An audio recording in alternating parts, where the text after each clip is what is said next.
चलिए देखिए, टेलीग्राम पर आपको दो चीज़ भेजा गया था। एक था मिक्स्ड प्रॉब्लम और एक था मॉडल सेट। और यही डिस्कस होके अब आपका कंटेंट बेसिस क्लास ओवर हो जाएगा। आज से लेके कल तक में शायद ये क्लियर हो जाए, या हो सकता है आज ही ख़त्म हो जाए। इसमें एक बहुत सारा क्वेश्चन ऐसा है जो याद करने जैसा है। मतलब मोटा मोटी एक जनरल केमिस्ट्री टाइप का है। मतलब ऐसा कोई प्रॉपर चैप्टर से नहीं है, 11th से है, 12th से है, मिक्स्ड करके कुछ जनरल केमिस्ट्री है, इस तरह से है। इसी में कुछ क्वेश्चन को हम लोग डिस्कस कर लेते हैं। 54-55 क्वेश्चन है इसमें पहला, और इस सबको आप याद रखिएगा। ठीक है, भरवली ये याद रखने वाला चीज़ है। Atomic mass is equal to, atomic mass किसके किसके बराबर होता है? Sum of the number of neutrons and protons. एक का क्या होगा? सी। एक मारते जाइए फटाफट। Good conductor of electricity and heat is graphite. Graphite एक अच्छा कंडक्टर होता है, हीट का भी और इलेक्ट्रिसिटी का भी। In which of the following electrons of carbon percentage of carbon is maximum? इसका भी आंसर होगा ग्रेफाइट। क्वेश्चन है the hybridization of carbon in diamond is sp3। Carbon में एक कार्बन 4 बॉन्ड बना के रहता है। फटाफट चेक मारते जाइए। Organic compound must contain an element. बिना कार्बन के तो ऑर्गेनिक कंपाउंड आप बना ही नहीं सकते, तो क्या होगा इसका? Carbon. Catenation properties maximum in, carbon में ही तो सबसे ज़्यादा होता है। लंबा लंबा चेन बनाने का जो गुण होता है किसमें सबसे ज़्यादा होता है? कार्बन में। Which one of the following is an electrophilic reagent. Electrophilic reagent का मतलब जिसको इलेक्ट्रॉन से प्यार हो। NH3H2O के पास लोन पेयर होता है, ये इलेक्ट्रॉन लेना नहीं बल्कि इलेक्ट्रॉन देना चाहता है। BF3 एक लोइस एसिड है और यह हमेशा इलेक्ट्रॉन गेन करना चाहता है, यानी ये इलेक्ट्रोफिलिक रिएजेंट। अगला क्वेश्चन है 8 number. Alkene gives which of the following reaction. Alkene का मतलब जिसमें कैसा बॉन्ड हो? Double bond. और डबल बॉन्ड वाला जनरली एडिशन रिएक्शन करता है। डबल बॉन्ड टूटता है, एक इधर जुड़ता है, तो कौन सा रिएक्शन होगा? Addition reaction. अगला क्वेश्चन है single bond length between carbon carbon is. Carbon carbon के बीच का जो सिंगल बॉन्ड होता है उसका लेंथ होता है 1.54 एंगस्ट्रॉम। डबल बॉन्ड का होता है 1.34 एंगस्ट्रॉम। सिंगल बॉन्ड का होता है 1.20 एंगस्ट्रॉम। बेंजीन में कार्बन कार्बन का जो बॉन्ड लेंथ होता है वो रेजोनेंस की वजह से 1.39 एंगस्ट्रॉम होता है। तो ये सब आपको याद रखना है, ध्यान रखिएगा। 1.54 सिंगल बॉन्ड का, 1.34 डबल बॉन्ड का, 1.20 ट्रिपल बॉन्ड का, और 1.39 बेंजीन का। ये सब ऑब्जेक्टिव टाइप में याद रखिए, ये सब का कोई उपाय नहीं है, आपको याद ही रखना पड़ेगा। Valency of carbon is 4। Criteria for purity of organic solid, इसका डिस्कशन पीछे भी हुआ है, मेल्टिंग पॉइंट होगा इसका। Element found from sea water is magnesium sodium iodine, none of this. देखिए, आयोडीन भी पाया जाता है, सोडियम भी पाया जाता है। अच्छा, इस पूरे सेट में ना कुछ क्वेश्चन ना बड़ी कंट्राडिक्शन वाला है। कंट्राडिक्शन वाला है का मतलब आप देखेंगे अलग अलग जगह पर अलग अलग आंसर मिलेगा, तो उसके लिए ज़्यादा परेशान नहीं होना है। वैसे तो हम, आप याद कीजिए आयोडीन का मेन सोर्स क्या है? सी वाटर, सी वो सीवीड्स, सॉरी सीवीड्स। लेकिन इसका सही आंसर होगा सोडियम। एक्चुअल में पूरा समुद्र जो है वो नमक से भरा हुआ है। Na+Cl-। पानी को गर्म कीजिए, सॉरी पानी को निकाल के गर्म कीजिए तो NaCl मिलेगा, या उसी पानी का इलेक्ट्रोलाइसिस करवा दीजिए तो क्लोरीन मिलेगा और सोडियम मिलेगा। चूंकि क्लोरीन नहीं है इसमें, क्लोरीन रहता तो वही आंसर होता। आंसर क्या होगा? सोडियम। अब आयोडीन में मान लीजिए कि आयोडीन सीविड से निकलता है, लेकिन हर जगह पर थोड़े समुद्र में घास पात रहता है, या हर जगह से थोड़े निकलता है। लेकिन पानी में नमक हर जगह है, पूरा समुद्र में, पूरा समुद्र में सबसे ज़्यादा मात्रा में इस ऑप्शन में सोडियम सबसे ज़्यादा सुटेबल है, तो इसका होगा sodium. The main constituent of CNG, methane होता है। CNG का मेन कंस्टिट्यूएंट मीथेन होता है। The compound having general formula CnH2n+2 is alkane. CnH2n का, इसका CnH2n किसका जनरल फार्मूला होता है? एल्कीन का। यानी 15 का होगा C, 16 का होगा A। The main factor which affect corrosion, corrosion के लिए जरूरी है कि आपके पास एक मेटल होना चाहिए और एटमॉस्फेयर में वेपर होना चाहिए, ऑक्सीजन और वाटर वेपर। इसका सही आंसर होगा water vapour in atmospheric air. Species having bond order 2.5 is O2 plus. Bond order ये होता है number of bonds between two atoms. Molecular orbital theory से निकलता है, 11th का टॉपिक है ये।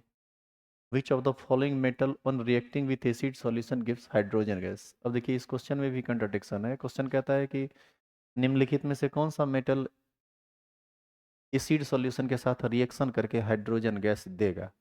तो आप जानिए सोडियम भी हाइड्रोजन गैस देगा, अल्युमिनियम भी हाइड्रोजन गैस देगा, आयरन भी हाइड्रोजन गैस देगा। एगो कॉपर है जो हाइड्रोजन गैस नहीं देगा। तो इसमें ये होना चाहिए था कि विच of the following metal on does not give hydrogen gas on reacting with acidic solution. लेकिन अब इसमें कुछ इस तरह से लिख दिया, तीनों में चेक मार दीजिए, ए भी होगा, सी भी होगा और डी भी होगा। Sodium is a member of group. जैसे इसमें नोट रहता तब कॉपर एक आंसर होता, हो सकता है कि प्रिंटिंग में एरर हो, लेकिन जो क्वेश्चन है उसके हिसाब से देखें तो इसका ऑप्शन ए, सी और डी सब होगा। Question number 20, sodium is a member of which group in periodic table. First group का एलिमेंट है, फर्स्ट ग्रुप का है ना। Hybridization of carbon in ethane. Ethane में कार्बन कार्बन के बीच हर जगह सिंगल बॉन्ड होता है, हाइब्रिडाइजेशन होगा sp3। sp3 A number. Dry distillation of calcium formate gives.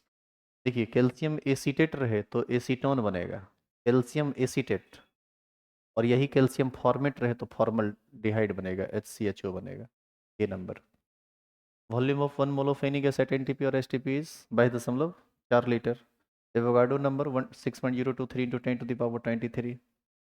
B number. Number of pi bond in ethyne. Ethyne का मतलब कार्बन कार्बन के बीच ट्रिपल बॉन्ड, दो गो पाई बॉन्ड होगा उसमें, तो आंसर क्या होगा 2। Total number of canonical structure in phenol is, उसमें आप टोटल कैनोनिकल स्ट्रक्चर निकालिएगा ना फिनॉल में तो 5 गो आएगा। रेजोनेंस पढ़े थे, रेजोनेंस पढ़े थे तो बेंजीन में OH ग्रुप जब लगाए थे, लोन पेयर का अटैक कर करके डिफरेंट टोटल देखिएगा कितना स्ट्रक्चर बना है, वो टोटल 5 स्ट्रक्चर बनता है। तो इसका आंसर होगा 5। एनिलीन में भी 5, फिनॉल में भी 5, क्लोरोबेंजीन, ब्रोमोबेंजीन, आयोडोबेंजीन, इस सब में 5 बनता है। बेंजीन में जब नीचे की ओर डायरेक्शन में रेजोनेंस होता है लोन पेयर के द्वारा तो 5 बॉन्ड बनता है। बेंजीन में CH2 माइनस लगा हुआ रहे तो भी 5, बेंजीन में CH2 प्लस लगा रहे तो भी 5। क्वेश्चन है 27, which one of the following is most alkaline. Most alkaline का मतलब होता है मोस्ट बेसिक। आप याद कीजिए 2 डिग्री में कुछ याद है, एक्सेप्शनल बात बताए थे, 2 डिग्री में सबसे ज़्यादा बेसिक होता है। डी नंबर होगा इसमें, होना चाहिए था डी नंबर को, लेकिन बड़ा बड़ा ग्रुप होने के कारण लोन पेयर देने का जगह नहीं बचता है, तो ये याद करो सेकेंड नंबर पर चला जाता था। सबसे ज़्यादा बेसिक होगा C number, 2 degree amine. The NH2 group in benzene is ortho para directing, 28 का C. Initial crystal is FCC structure. Iron is ferromagnetic substance, iron एक फेरोमैग्नेटिक सब्सटेंस है। Which of the following metal is liquid at normal temperature. HG। Eye lens are manufactured by, PMMA होगा, magnifying glass इसको बोलते हैं, चश्मा बनाने के काम में आता है। Dettol consist of, C number, C number होगा। Question number 34, how many isomer are possible in complex COEN का होल टू Cl2। अब देखिए इस क्वेश्चन का एक को ऑप्शन है सही नहीं है। EN का होल टू Cl2 एक बनाएगा सिस और एक बनाएगा ट्रांस, नहीं बनाएगा सिस ट्रांस, कुछ इस तरह से। CO देखिएगा इधर,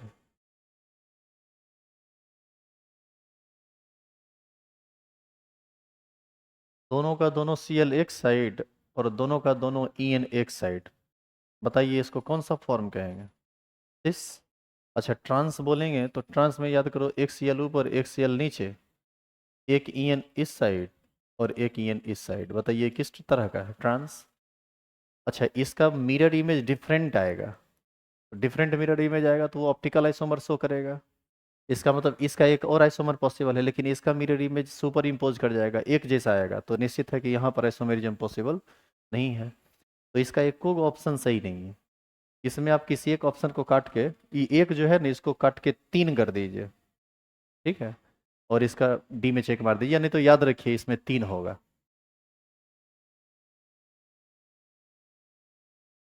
question number 35, the number of chiral carbon in lactic acid. अब लैक्टिक एसिड में काइरल कार्बन पूछ रहा है, इसके लिए तो लैक्टिक एसिड बनाना ना पड़ेगा।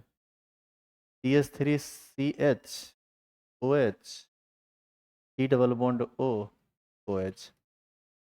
2 हाइड्रोक्सी प्रोपेनोइक एसिड को ही हम लोग लैक्टिक एसिड बोलते हैं, यही फॉर्मूला है लैक्टिक एसिड का।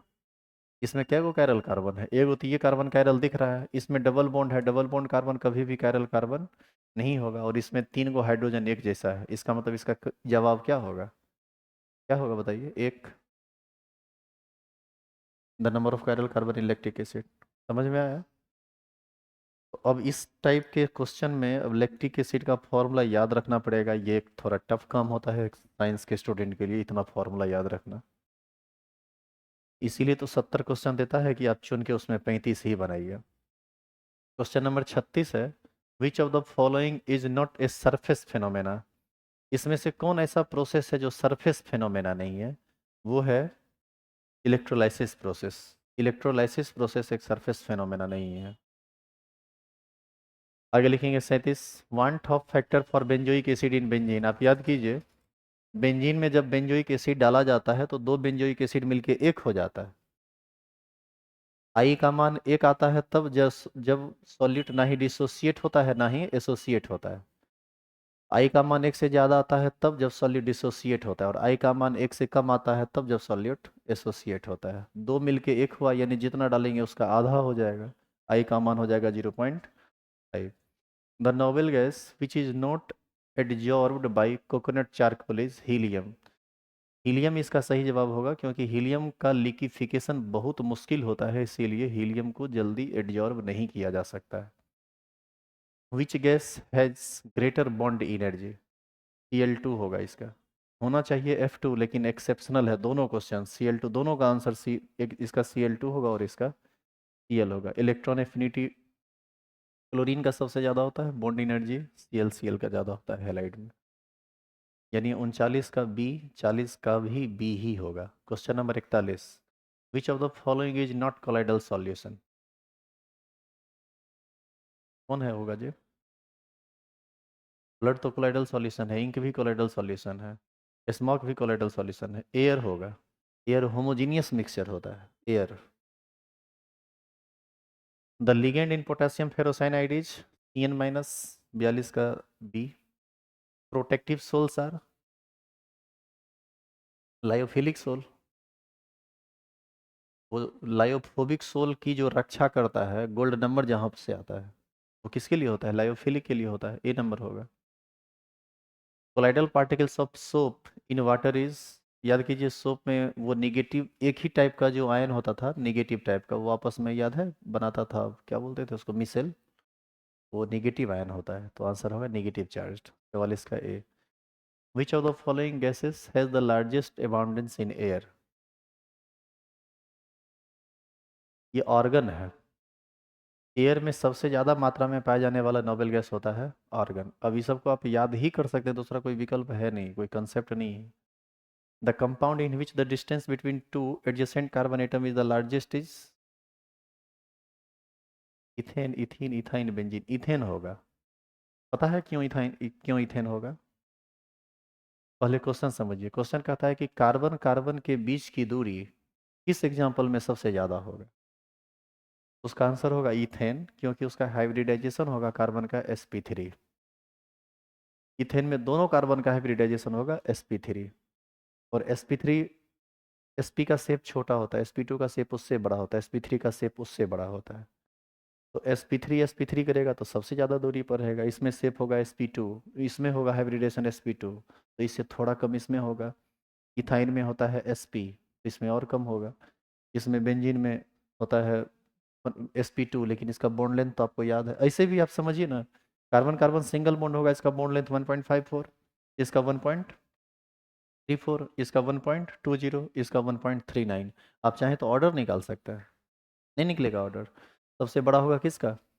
इथेन का, उसके बाद स्थान आएगा किसका? बेंजीन का, उसके बाद आएगा इथीन का, और सबसे लास्ट में आएगा इथाइन का। Which one of the following is most stable carbocation? 3 degree carbocation R3CH+, यही होगा ना? इसमें CH+ नहीं होना चाहिए, H नहीं होना चाहिए, इसमें ये गड़बड़ी है ना। यहाँ H क्यों नहीं होना चाहिए? क्योंकि कार्बन पर जब आप प्लस दे दिए तब तो आप 3 ही बॉन्ड बना सकते हैं, तो वहाँ H नहीं होगा। Which of the following molecule having sp2 hybridization only? सिर्फ sp2 किसमें है? इसमें है? नहीं नहीं, ये तो sp है, ये sp2 है। इसमें चेक करो, p2 sp2 यही होगा, सी नंबर। समझ में आया कि कैसे बोले? देखिए इधर, ये कार्बन एक सिंगल और एक ट्रिपल बनाया, मतलब दुएन को सिग्मा बॉन्ड है, तो ये sp हो जाएगा। आपसे क्वेश्चन क्या कह रहा है?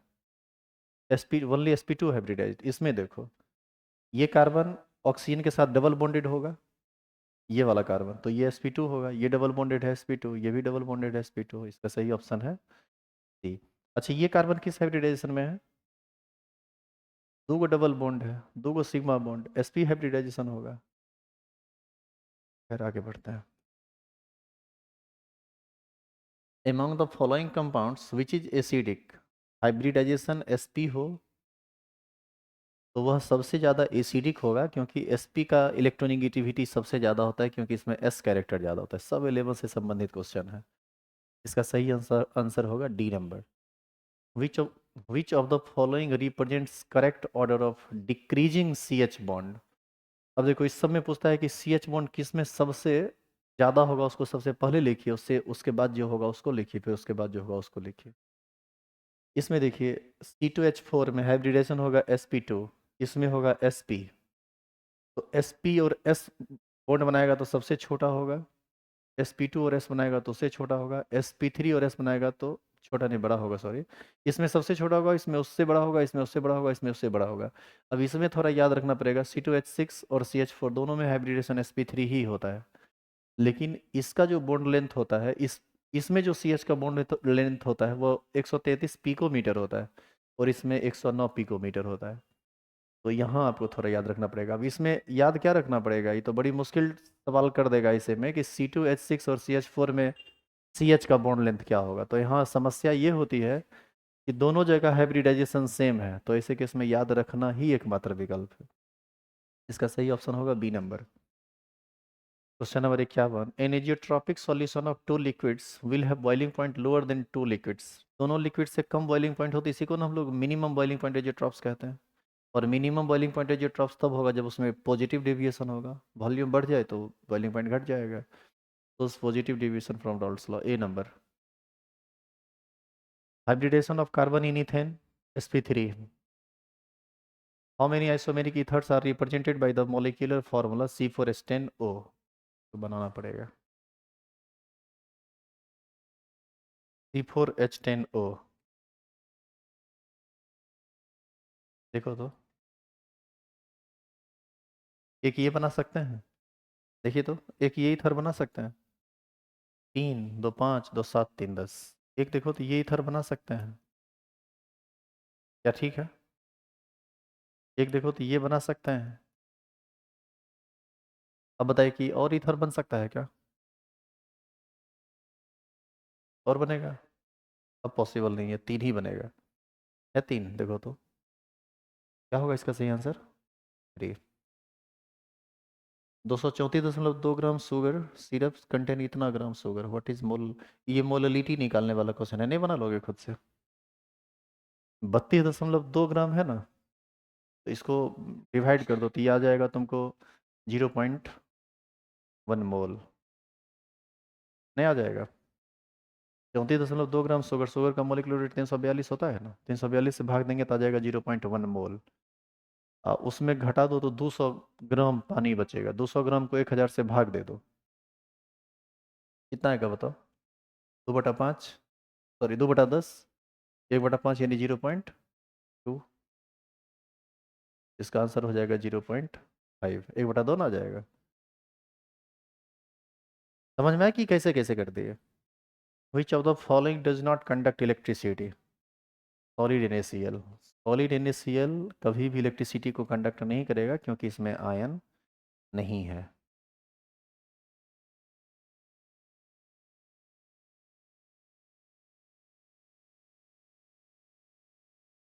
अच्छा, इसमें जो सब्जेक्टिव क्वेश्चन था, क्या इसमें किन्हीं को दिक्कत हुआ? इस सब्जेक्टिव क्वेश्चन में किसी को डिस्कस करने की जरूरत हम नहीं समझते। सबसे पहला है व्हाट इज रिएक्शन इंटरमीडिएट। याद कीजिए हाई एनर्जी स्पीसीज होता है ये, जो किसी केमिकल रिएक्शन के दौरान रिएक्टेंट जब प्रोडक्ट में कन्वर्ट करता है तब बनता है। What is carbocation and free radical. जिस कार्बन पर पॉजिटिव चार्ज हो उसको कार्बोकेटाइन बोलेंगे, जिस पर फ्री इलेक्ट्रॉन हो उसको। ये इंटरमीडिएट है ना, 5 इंटरमीडिएट बताया गया था।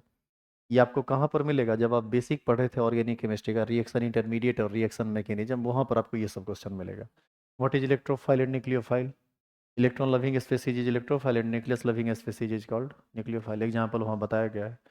सब्स्टिट्यूशन रिएक्शन क्या होता है और ये कितने तरह का होता है, ये सब आपको बताया गया है। न्यूक्लियोफिलिक सब्स्टिट्यूशन और इलेक्ट्रोफिलिक सब्स्टिट्यूशन। और सब्स्टिट्यूशन रिएक्शन क्या होता है, जिसमें एक हटे और दूसरा आए। इस सब का डेफिनेशन देखिएगा कॉपी में लिखा हुआ है। What is difference between, what are the differences between होना चाहिए SN1 and SN2। Question proper लिखाया गया है आपको। What is addition and elimination reaction, ये भी आपको बताया हुआ है। What are inter halogen compound.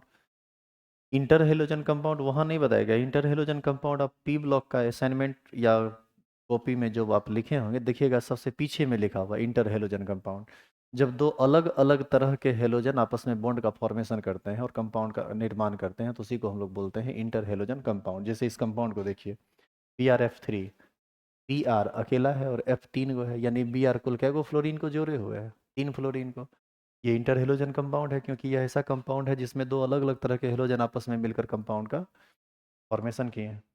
Question number 8 है SO2 is an oxidizing agent and reducing agent both explain. Because oxidation number of sulfur in SO2 is +4, minimum oxidation number of sulfur is -2 and maximum oxidation number of sulfur is +2. It means oxidation number of sulfur is neither minimum nor maximum in case of SO2, hence it acts as oxidizing agent as well as reducing agent.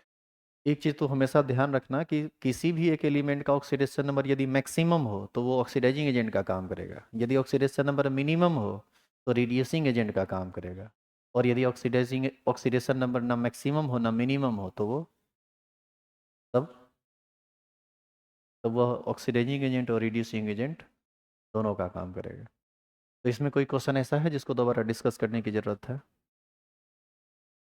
बोलिए।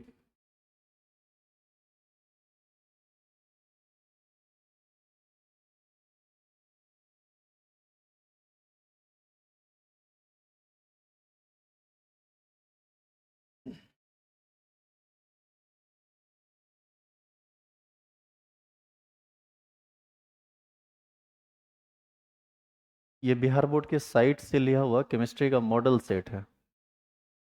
आपके class में कल थोड़ा बहुत discuss किए थे, आज भी थोड़ा भड़बली हम इसको डिस्क्राइब कर देते हैं।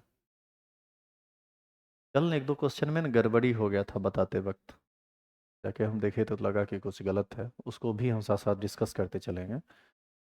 आज इसको रिकॉर्डेड फॉर्म में देख लेते हैं। क्वेश्चन है the number of main crystal system. Basic unit cell कितना होता है 7, उसी को हम लोग मेन यूनिट सेल कहते हैं, आंसर होगा 7। क्वेश्चन नंबर दूसरा है the coordination number of an atom in body centred cubic unit cell. SC में होता है 6, BCC में होता है 8 और FCC में होता है 12। इसका सही आंसर क्या होगा 8, 8 C नंबर। 3 नंबर है the number of Bravais lattice in a cubic crystal. Cubic crystal में जो ब्राभ्यास लेटिस होता है वो 3 होता है, SC, BCC और FCC।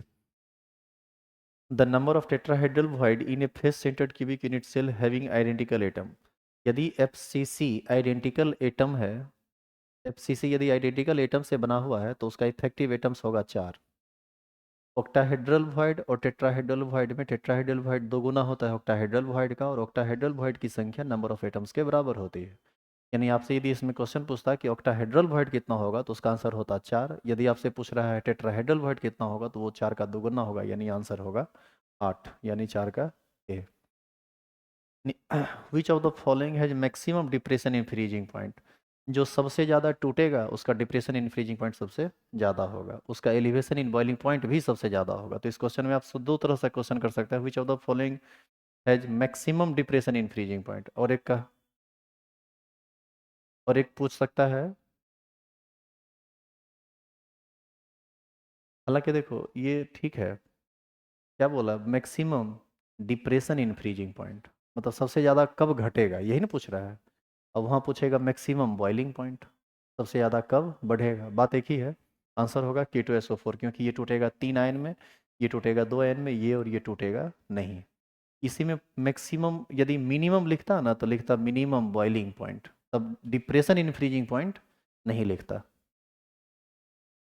क्वेश्चन नंबर 6 है, which of the following is an example of qualitative property of A solution, elevation in boiling point. Question number 7, 18 gram glucose, if 18 gram of glucose is present in 1000 gram of solvent, 1000 ग्राम को KG में बदलेंगे तो 1 kg आएगा, 18 ग्राम को मोल में बदलेंगे तो 18/180 यानी 0.1 मोल आएगा, 0.1/1 करेंगे तो आंसर आ जाएगा आपका 0.1, यानी इसका आंसर होगा टी नंबर 0.1। 1 फैराड किसके बराबर होता है, 96,500 कूलम के। The number of ions produced by one molecule of K4 FeCN का होल 6, ये टूटेगा 4K प्लस में और FeCN होल 6 4 माइनस में, तो एक आयन कम्प्लेक्स का मिलेगा, 4 आयन पोटेशियम के मिलेगा, टोटल कितना आयन हुआ, 5। ऑप्शन होगा बी नंबर। क्वेश्चन नंबर 10 है, 0.1 NCH3CH if equivalent conductance of Cu, देखिए, if equivalent conductance of 0.1 NCH3COH एक वीक इलेक्ट्रोलाइट है, at 25 degree C is 80 and at infinite dilution is 400, इस दोनों को डिवाइड कर दीजिए, इसी को हम अल्फा कहते हैं। डिवाइड कीजिएगा तो कितना आ जाएगा, 8×5 = 40, 1/5, 0.2, इसका आंसर होगा 0.2। सुनिएगा ध्यान से, degree of ionisation of weak electrolyte कभी भी निकालना हो तो क्या आप करेंगे, कंडक्टेंस एट इनफाइनाइट डाइल्यूशन को नीचे रखेंगे और नॉर्मल कंडीशन में जो कंडक्टेंस दिया हुआ है उसको रखेंगे ऊपर, और दोनों को डिवाइड कर देंगे तो आपको बता देगा कि वो कितना होगा। अच्छा ये बताइए, इलेक्ट्रोलाइट यदि पूर्ण रूप से टूट जाए तो उसका कंडक्टेंस मैक्सिमम होगा, और जितना कम टूटेगा उसका कंडक्टेंस उतना ही कम होगा, तो उसका रेशियो से नहीं पता चल जाएगा कि कितना टूटा है, तो इसी से अल्फा निकलता है। तो इसका आंसर आपको आ जाएगा 0.2, मतलब क्या करना था, 80 को 400 से भाग देना है।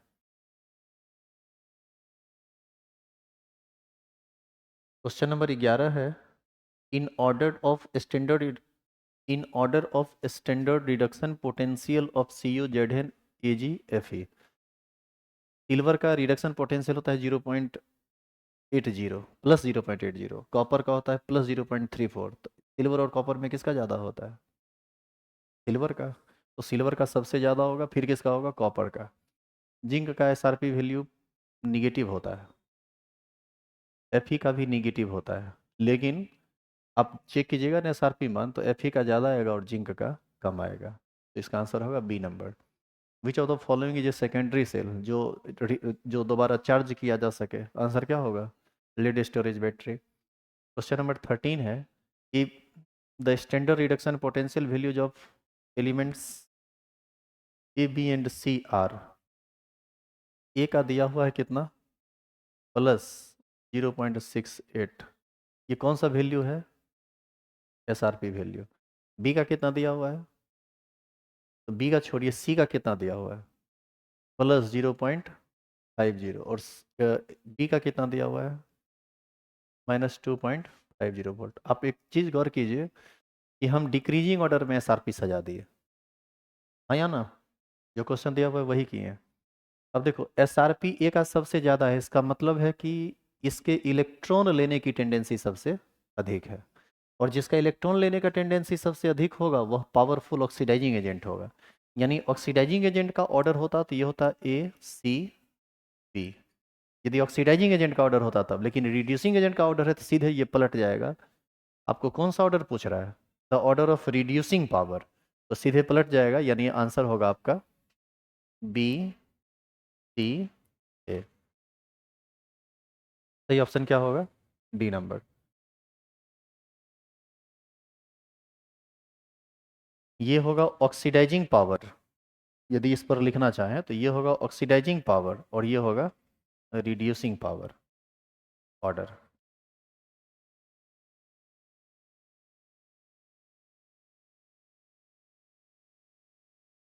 The unit of rate of reaction and rate constant is same for, इस ऑर्डर के लिए यूनिट और रेट ऑफ रिएक्शन और रेट कांस्टेंट बराबर होता है आर बराबर के जीरो ऑर्डर के लिए, तो इसका जीरो ऑर्डर होगा A number. The unit of rate constant of a first order reaction is time inverse B. Question number 16। देखो एक रिएक्शन है, ए कन्वर्ट करता है बी में, आप इसके लिए आर बराबर क्या लिख सकते हैं, minus d concentration of A by D t. और नहीं तो प्रोडक्ट के रूप में लिखेंगे तो ये लिखाएगा plus D concentration of B by D T. तो ऑप्शन मिला लीजिए कौन सही है। बी वाले में यहाँ माइनस लगा हुआ है गलत, यहाँ ए भी है गलत, यहाँ ए में माइनस नहीं लगा हुआ है गलत, डी इसमें ठीक है ये। क्या कोई दिक्कत है इसमें? अगला क्वेश्चन है which of the following factors affect the rate of chemical reaction. Temperature, pressure, concentration, कौन कौन सा फैक्टर है जो रेट ऑफ रिएक्शन को प्रभावित करता है, तो इसमें से सब कारण होगा इसका। इंजाइम क्या है, ऑल ऑफ, इसका आंसर होगा all of this. Question number 18 enzyme क्या है, इंजाइम एक प्रोटीन है, इसका सी नंबर होगा। Which of the following exhibit Tyndall effect, टोल, सी नंबर। फटाफट चेक मारते जाइए, इसमें कल भी हम डिस्कस किए हैं, आज खाली आंसर हम बता रहे हैं। Question number 20 milk is an example of emulsion, A number. 21 number physical absorption में कितना एनर्जी निकलता है, 20 से 40 किलो जूल पर मोल, ए नंबर। फॉस्फोरस पेंटा ऑक्साइड एक अच्छा है, इसमें ना सुनिएगा, phosphorus penta oxide is a good, इसमें ब्लीचिंग एजेंट हम कल बता दिए थे, ब्लीचिंग एजेंट नहीं होगा, इसका आंसर होगा adsorbent.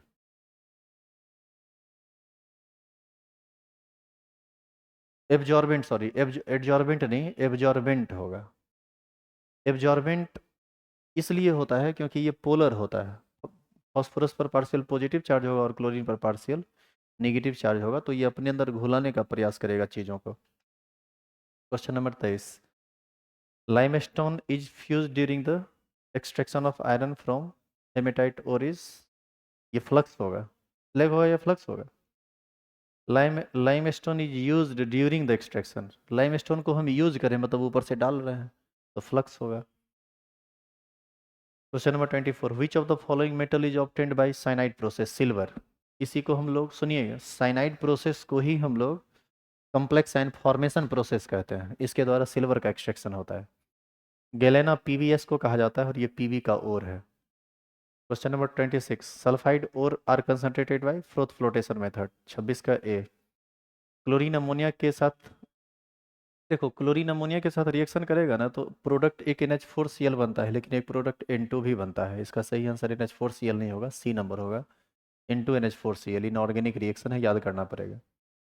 Which of the following has P pi D pi bond, P pi D pi bond जिसमें पी हो जिसमें डी हो, नाइट्रोजन और ऑक्सीजन सेकंड पीरियड का एलिमेंट है, डी नहीं होता है। कार्बन ऑक्सीजन सेकंड पीरियड का एलिमेंट है, डी नहीं होगा। बोरोन और ऑक्सीजन सेकंड पीरियड का एलिमेंट है, उसमें डी नहीं होगा, डी होगा किस में, सल्फर में। यानी पी पाई डी पाई बॉन्ड का निर्माण कौन करेगा, SO3 2 यानी इसका आंसर होगा डी नंबर। ग्रुप 16 एलिमेंट को क्या बोला जाता है, चैल्कोजेन।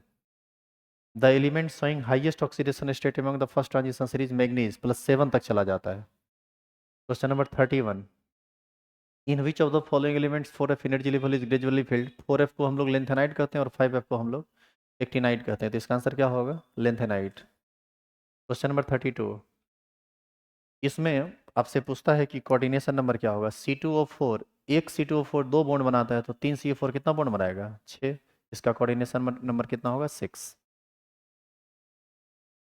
Question number 33 which of the following is paramagnetic, इसका आंसर होगा NiCl4 2-। ऐसा इसलिए क्योंकि Cl वीक फील्ड लिगेंड है, ये अनपेयर्ड इलेक्ट्रॉन को अनपेयर्ड ही छोड़ देगा, ये पेयर्ड अप नहीं करेगा, जिसके कारण इसमें कुछ ना कुछ अनपेयर्ड इलेक्ट्रॉन रह जाएगा और ये पैरामैग्नेटिक हो जाएगा।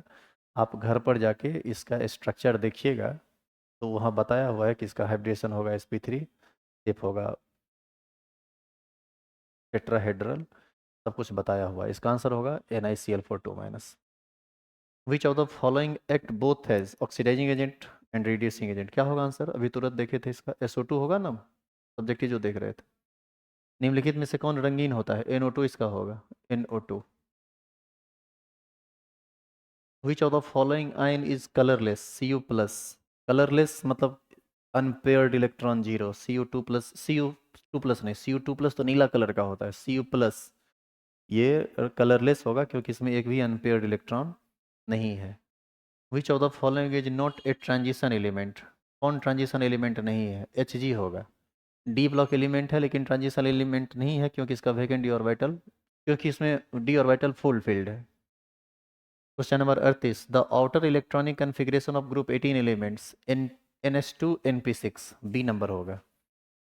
Question number 39, which of the following gas has lowest boiling point? Helium होगा।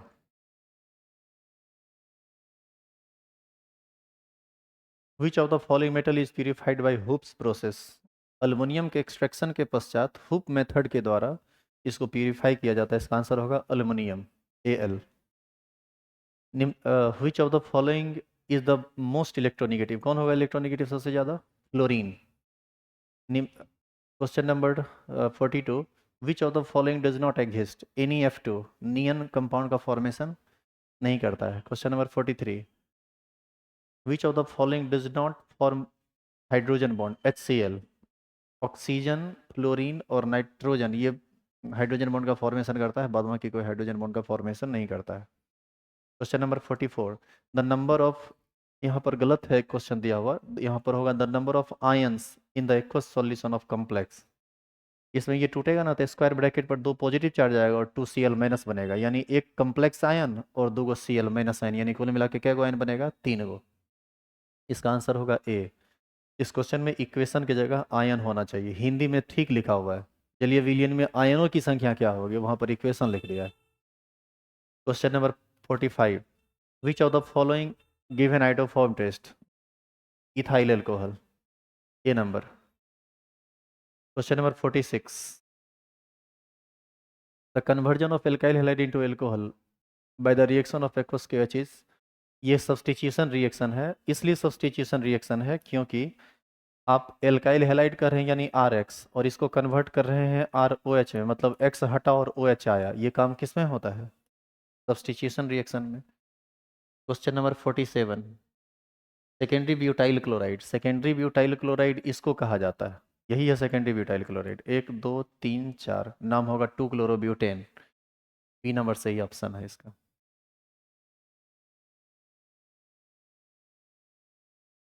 जो भी लोग लिखना चाहते हैं वीडियो को पॉज करके लिख लेंगे, बाकी क्लास में जो है वो मोटा मोटी समझे हुए क्या जी। निम्नलिखित में से कौन विनाइल हैलाइड है? विनाइल ग्रुप होता है ये C++, इसको हम लोग बोलते हैं विनाइल, और इसके जस्ट बाद कुछ लगा हुआ हो तो यही ग्रुप, ये चीज़ जिसमें होगा वही होगा विनाइल। और ये चीज़ आप देखिए यहाँ पर है CH2 C के साथ क्या लगा हुआ है? Br। इसका सही आंसर होगा बी नंबर।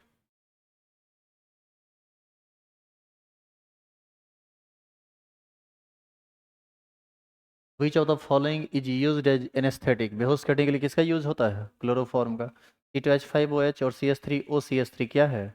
यह फंक्शनल आइसोमर है एक दूसरे का, B number. Question number 51, primary alcohol on oxidation gives? Primary alcohol on oxidation gives, primary alcohol का ऑक्सीडेशन करवाओगे तो पहले बनेगा एल्डिहाइड और फिर वो कन्वर्ट कर जाएगा किस में? कार्बोक्सिलिक एसिड में। तो इसका आंसर होगा सी नंबर। डाईथाइल का नाम, डाईथाइल ईथर किसको बोलते हैं? जब ऑक्सीजन के दोनों तरफ दो दो कार्बन हो, दो कार्बन का पेरेंट चेन नाम होगा इथॉक्सी इथेन। इथॉक्सी इथेन कहीं है? इथॉक्सी इथेन, बी नंबर होगा। हम्म, अच्छा बी और डी ऑप्शन एक ही है, एक ही है तो जो नाम है वो सही है, वो बताया हुआ।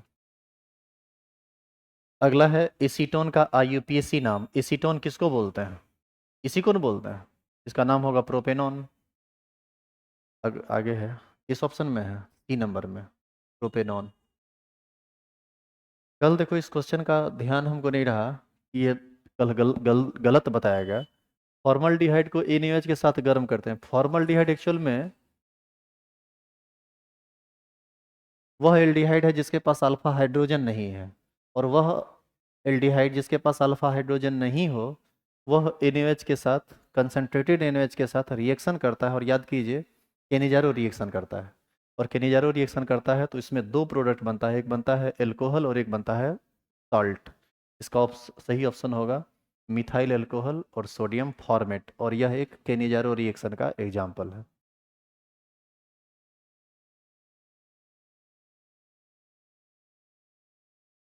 CH3CO CH3 HCN के साथ रिएक्शन करेगा तो क्या बनाएगा, देखिएगा ध्यान ध्यान से। इसका स्ट्रक्चर बनाओगे ना तो इससे बनेगा C double bond O CH3। HCN reaction करेगा तो टूटेगा H प्लस में CN माइनस में। CN इस पर अटैक करेगा, डबल बॉन्ड को तोड़ देगा, तो क्या बना देगा CH3 C CN CH3 और O पर माइनस आएगा, उसके साथ H प्लस जुड़ जाएगा। तो बताइए ये एक न्यूक्लियोफिलिक एडिशन रिएक्शन हो गया ना। तो इसका आंसर होगा nucleophilic addition reaction. Nucleophilic addition C number. Carboxylic acid का क्या है functional group COH C number. CH3CN के which of the following is obtained on hydrolysis of CH3CN। Hydrolysis जब नाइट्राइल का करेंगे तो सीधे कार्बोक्सिलिक एसिड में कन्वर्ट करता है, आंसर होगा C number. Question number 58, which of the following can be represented by molecular formula C3H9N। C3H9N से प्राइमरी सेकेंडरी टर्सरी सब एल्कोहल बनेगा। कैसे, यदि आप 3 कार्बन को एक साथ रख के नाइट्रोजन जोड़ते हैं तो प्राइमरी, 2 कार्बन को एक साथ रख के एक कार्बन को इधर जोड़ते हैं 2 डिग्री, और तीनों कार्बन को अलग अलग जोड़ते हैं तो 3 डिग्री। प्राइमरी सेकेंडरी टर्सरी सब तरह के एमीन का निर्माण होगा, तो इसका आंसर होगा all of this. Which of the following is formed when aniline reacts with fuming sulphuric acid. Actual में यह रिएक्शन सल्फोनेशन का एग्जाम्पल है, और इसमें जो प्रोडक्ट बनता है एनिलीन का, जो आप याद कीजिए सल्फोनेशन पढ़ते हैं, इसका रिएक्शन जब करवाइएगा ना H2SO4 के साथ तो यहाँ पर SO3H जुड़ जाएगा, और इसी का नाम है सल्फेनिलिक एसिड, जो कि ऑप्शन बी में दिया हुआ है। तो इसका सही आंसर होगा B number. Question number 60, prime the reaction in which primary amine reacts with chloroform and ethanolic KH। Alcoholic KH के साथ क्लोरोफॉर्म जब रिएक्शन करता है 1 डिग्री एमीन के साथ तो कार्बाइल एमीन रिएक्शन होता है और NC का निर्माण होता है, या बेंजीन NC का निर्माण होता है, तो इसका ऑप्शन होगा ए नंबर। तो the hydrolysis of sucrose is called inversion. Inversion होगा इसका 61 का डी। एमिनो एसिड में पाया जाता है, एमिनो एसिड में एमीन ग्रुप भी पाया जाता है और कार्बोक्सिलिक एसिड ग्रुप भी पाया जाता है, यानी ए और बी दोनों इसका सही आंसर है। रतौंधी किसकी कमी से होता है, नाइट ब्लाइंडनेस विटामिन ए की कमी से होता है, तो विटामिन ए होगा 63 का बी।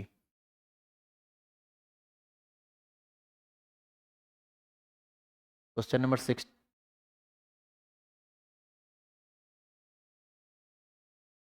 क्वेश्चन नंबर 64 कहाँ है, अच्छा ये रहा। Which of the following is commonly not produced by our body. Vitamin का प्रोडक्शन हमारे बॉडी में जनरली नहीं होता है, यही इसका सही ऑप्शन है। Question number 65, which of the following is not a macro molecule. Macro molecule का मतलब बड़ा मॉलिक्यूल नहीं है, जो किसी चीज़ के एसोसिएशन से नहीं बना है। DNA अलग अलग तरह की चीज़ों के मिलने से बनता है। स्टार्च ग्लूकोज का पॉलीमर है। इंसुलिन यह भी एमिनो एसिड है, याद कीजिए यह भी एक प्रकार का प्रोटीन है। इसका आंसर होना चाहिए पेल्मिटेट। ये कार्बन का लंबा चेन वाला एक ही कंपाउंड होता है, ये भी बड़ा मॉलिक्यूल होता है लेकिन कार्बन की संख्या ज़्यादा होती है। द फर्स्ट इंडस्ट्रियल सिंथेसिस रबरी, इसको थोड़ा एक बार देख लीजिएगा, आंसर इसका शायद मिथाइल रबर होगा इसका, लेकिन हम भी कंफर्म नहीं, एक बार देख लेना। Question number 7, question number 67, Orlon is a polymer of which of the following. देखो इधर CH2 double bond CH single bond CN, इसको हम लोग एक क्रायोनाइट्राइल बोलते हैं, और इसी के एडिशन पॉलीमराइजेशन से और जिस पॉलीमर का निर्माण होता है उसी को हम लोग क्या बोलते हैं, ऑर्लोन। तो इसका सही आंसर क्या होगा, एक क्रायोनाइट्राइल। कैसे ये पॉलीमराइजेशन करेगा, डबल बॉन्ड टूटेगा, एक वैलेंस इसका फ्री होगा, एक वैलेंस इसका फ्री होगा, सब इसी तरह से डबल बॉन्ड तोड़ते जाएगा, वैलेंस फ्री होते जाएगा और लगातार एडिशन रिएक्शन करता जाएगा। क्वेश्चन नंबर है 68, RNA में क्या रहता है, यूरेसिल, डी नंबर होगा। Which of the following is the correct order in nucleic acid, इसका सही आंसर होगा बेस फॉस्फेट और शुगर, ए नंबर। ए नंबर होगा इसका, बेस फॉस्फेट शुगर, ये ऑर्डर याद रखिएगा, जनरली दिमाग से निकलता है ये। बेस फॉस्फेट नहीं लगता है, कुछ गलत बोल दे क्या, बेस शुगर फॉस्फेट होता है बेस, हाँ ये डी नंबर होगा, base sugar phosphate. Phosphate last में रहता है। ठीक है, B D D last option होगा, D number. Question number 70, which of the following carbohydrate is an essential component of plant? Cellulose होगा ये। इसका ऑब्जेक्टिव क्वेश्चन आप खुद से देख लीजिए, सारा क्वेश्चन लगभग आपसे बन जाएगा। यदि किसी में दिक्कत हो तो आप रेगुलर क्लास में पूछ लीजिएगा, तो हम बता देंगे। आज कंटेंट बेसिस क्लास हम क्रैश कोर्स का ख़त्म कर रहे हैं। कंटेंट बेसिस क्लास का मतलब अब क्लास में बोर्ड पर एक तरफ से किसी क्वेश्चन का डिस्कशन नहीं होगा। अब लगातार होगा टेस्ट, पूछताछ, यही सब होगा, यदि आप सपोर्ट करेंगे तब। वो भी नहीं सपोर्ट करेंगे तो यहाँ के बाद क्लास बंद हो जाएगी आपकी। 26 को फेयरवेल होगा सुबह के 10 बजे से, तो रेडी रहिए उसके लिए। फिर आप पहले तो प्रिपरेशन कीजिए आप। कल होगा तो टेस्ट लेंगे आप लोगों का ऑर्गेनिक का। कल ऑर्गेनिक का टेस्ट होगा, और ऑर्गेनिक का टेस्ट होगा वही 7 से 8 में। जैसे आप आते हैं ऐसे ही आप आते रहिए, ठीक है। आइए कल। इसका सब्जेक्टिव देख लेना, यदि दिक्कत हो तो हम बता देंगे।